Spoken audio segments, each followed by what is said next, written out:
Hello everyone.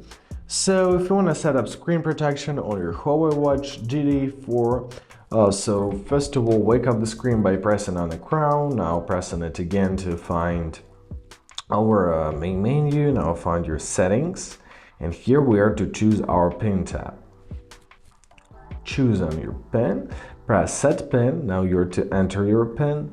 Don't worry if your pin is too simple, you will get this notification, so either change it or press use anyway. Now enter our pin again, and that's it. Now we've got our pin set. Here in the settings we can change our pin, disable the pin, or we can use auto lock. So auto locks works when we take our watch off. So it was on.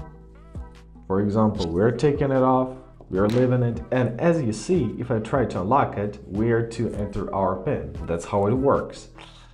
So let's enter our pin. If you want to disable it, once again, go back to your settings, go back to your pin section, press disable pin, enter your pin, and it is disabled. I hope this video was helpful. Thank you so much for watching and have a great day.